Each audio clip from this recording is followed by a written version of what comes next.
यहां पर अपन को देखना है आज की क्लास में क्या, refraction. What we will see, refraction along with its phenomena and laws of refraction. तो यहां पर देखो सबसे पहले refraction, whenever light travels into two transparent mediums, कितने मीडियम में ट्रेवल करेगी, दो मीडियम में। दो से ज्यादा में भी कर सकती है, पर एट अ टाइम वो दो के ही कांटेक्ट में आ सकती है। जैसे फॉर सपोज यहाँ पे तुम्हारे पास क्या है, ग्लास है, क्या है ये, ग्लास, और यहाँ पर तुम्हारे पास क्या है, एयर है। अभी एयर जो है वो रेयर मीडियम है। कैसा मीडियम है, रेयर। रेयर मतलब हल्का मीडियम है। और ग्लास जो है वो हैवी मीडियम है, तो इसको तुम बोलोगे डेंस मीडियम है। कैसा मीडियम है, डेंस। तो यहाँ दो मीडियम है जिनमें से लाइट ट्रेवल कर सकती है।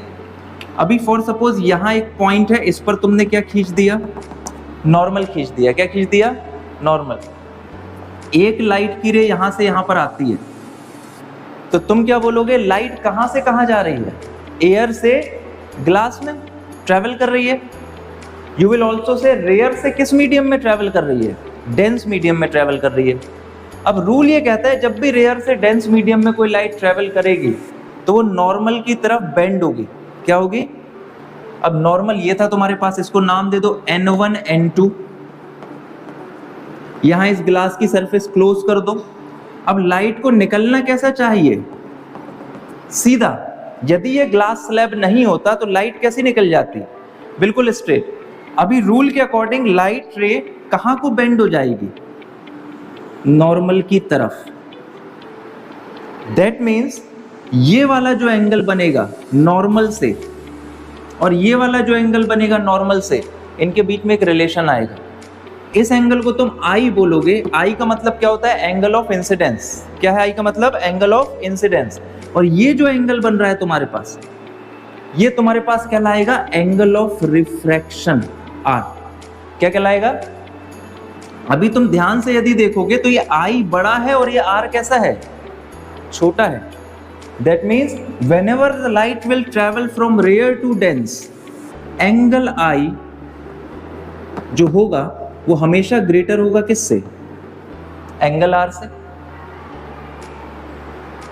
तो this is the first case, जबकि लाइट रेयर से कहां जा रही है, डेंस में। इस केस में एंगल ऑफ इंसिडेंस ग्रेटर होगा एंगल ऑफ रिफ्रैक्शन के। अब यहां पर तो भाई ये पता चल गया तुमको। अब लाइट यहीं थोड़ी अटकी रहेगी, लाइट बाहर भी निकलेगी। ग्लास है, ग्लास एक कैसा मीडियम है, ट्रांसपेरेंट मीडियम है। एयर भी कैसी मीडियम है, ट्रांसपेरेंट मीडियम है, तभी तो हम एक दूसरे को देख पा रहे हैं। यदि एयर नॉन ट्रांसपेरेंट होती तो ना मैं तुम्हें देख पाता और ना तुम मुझे देख पाते, ना तुम इस ब्लैक बोर्ड को देख पाते। जैसे ये दीवार है, ये दीवार एक कैसा मीडियम है, ये बोर्ड एक कैसा मीडियम है, नॉन ट्रांसपेरेंट, तुम इसके पार नहीं देख सकते।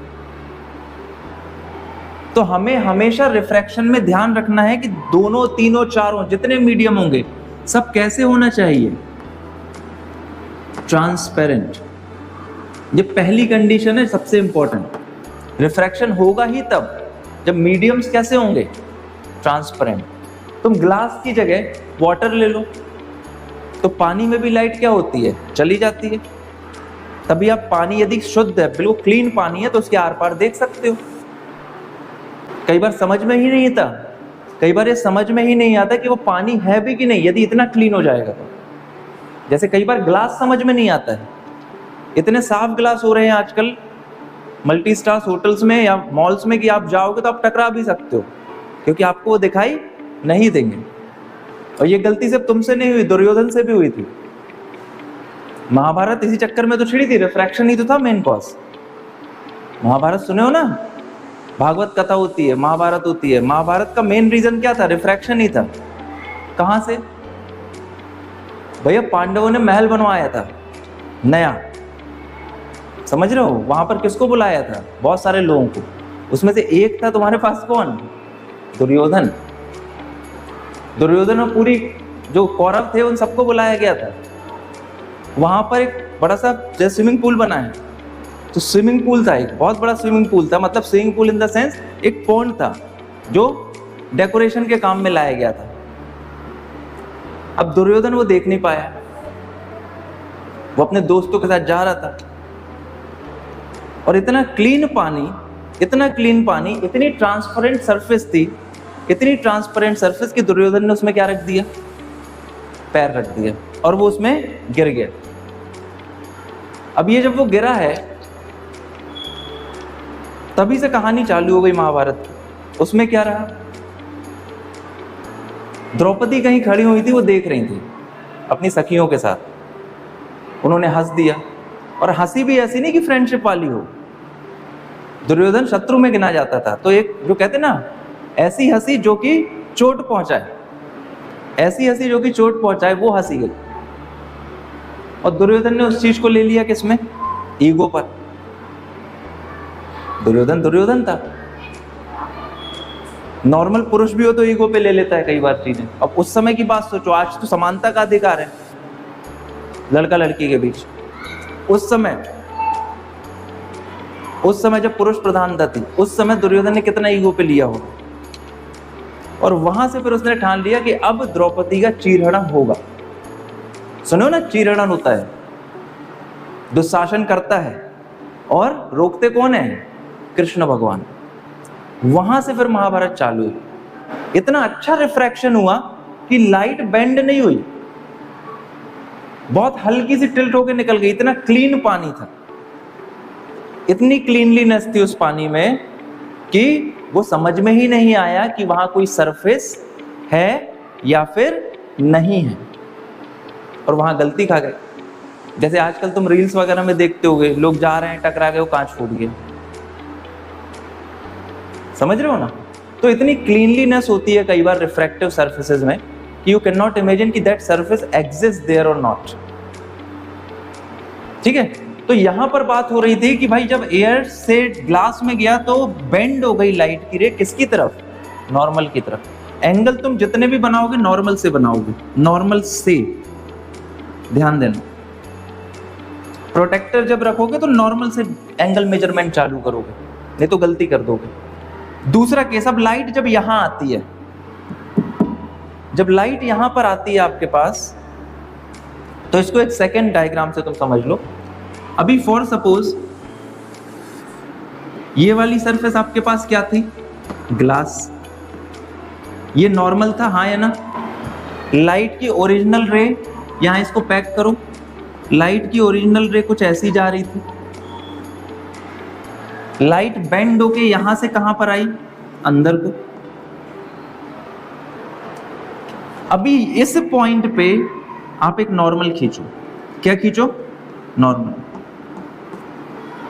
ये भी नॉर्मल ही है आपका, ये वाला जो है। अब ऊपर वाला कंसिडरेशन भूल जाओ, वो तो यहां हो चुका है, तुम समझ चुके हो।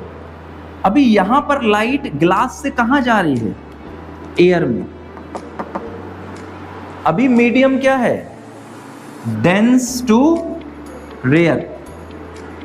डेंस मीडियम से लाइट कहां को ट्रेवल कर रही है, रेयर मीडियम में। अब ये नहीं होगा, ये तब होता था नॉर्मल की तरफ बेंड होती थी, अब रेयर टू डेंस आती थी। अभी लाइट कहां से कहां जाएगी, नॉर्मल से दूर जाएगी, तो इसका नॉर्मल ये वाला था। अब लाइट यहां से कैसी चली जाएगी, दूर चली जाएगी।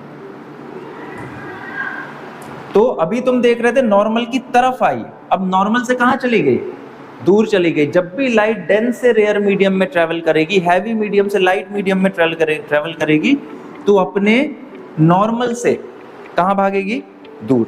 और नॉर्मल तुम कहां से बनाते हो, जिस पॉइंट पे लाइट रे क्या होती है, इंसिडेंट करती है। क्या करती है, इंसिडेंट करती है, वहीं से नॉर्मल बनता है। अभी समझने वाली बात यह है कि ये जो एंगल होगा, ये वाला, ये एंगल क्या कहलाएगा, एंगल ऑफ इंसिडेंस। जैसे यहां एंगल ऑफ इंसिडेंस ये था, यहां पर अब ये हो गया। जिस एंगल पे लाइट गिरती है उसको अपन क्या बोलते हैं, एंगल ऑफ इंसिडेंस आई, हाँ या ना। जिस एंगल से बाहर भागती है दूसरे मीडियम में जाके, उसको क्या बोलते हैं, आर। इस केस में तुम यदि थोड़ा सा ध्यान से देखो तो एंगल आई जो है वो लेस है किससे, एंगल आर से। यहां पर एंगल आई ग्रेटर था एंगल आर से, यहां पर एंगल आई लेस है एंगल आर से। तो there are two special cases in refraction mode. First is when the light ray travels from rare to dense medium. In that case, angle of incidence is greater than angle of refraction.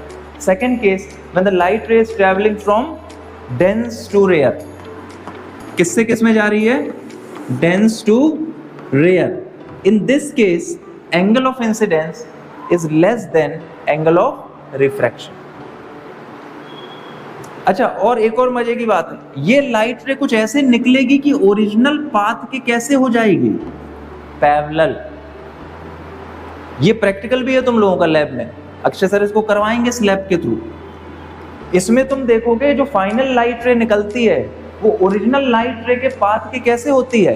Parallel. इस रे को बोलते हो emergent रे। कौन सी रे? Emergent रे, जो बाहर निकलती है। तो इस एंगल का एक और नाम होता है एंगल ई। अभी ये एंगल ई किसके इक्वल होगा? एंगल आर के।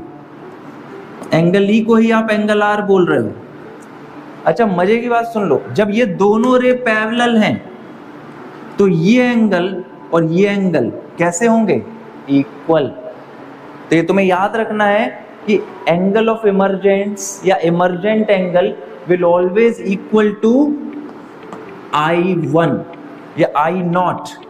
I0 का मतलब क्या है? ओरिजिनल एंगल ऑफ इंसिडेंस, जिससे लाइट एयर से किस में गई थी? ग्लास में गई थी। ये यदि ये 45 डिग्री होगा तो यहां भी ये कितना आ जाएगा? 45 डिग्री। तो this is a very much की पॉइंट। दो मीडियम में जब लाइट एंटर करती है, जो ओरिजिनल एंगल ऑफ इंसिडेंस होता है वो किसके इक्वल हो जाता है? एंगल ऑफ इमर्जेंस के, ये इमर्जिंग एंगल के। ये हमेशा तुम्हें वेरिफिकेशन मिलेगा, ये कहीं से गलत हो ही नहीं सकता। चाहे रेयर एयर टू ग्लास ले लो, एयर टू वाटर ले लो, वाटर टू ऑयल ले लो, ऑयल टू हनी ले लो, कोई भी दो मीडियम पकड़ लो, हमेशा ये वाला एंगल बराबर आएंगे। और ये दोनों रेस कैसी आएंगी? पैरेलल। इस डिफरेंस को डी बोलते हैं और इसका नाम है लेटरल शिफ्ट। क्या नाम है इसका? Lateral shift. ये निकालने आता है प्रैक्टिकल में। ग्लास स्लैब का एक प्रैक्टिकल है 12th में, जिसमें ग्लास स्लैब के थ्रू आपको क्या निकालना पड़ता है? Lateral shift, angle of emergence, incident angle, और ये दोनों प्रूव कराने पड़ते हैं कि दोनों इक्वल होते हैं। तो this is the concept of refraction basically.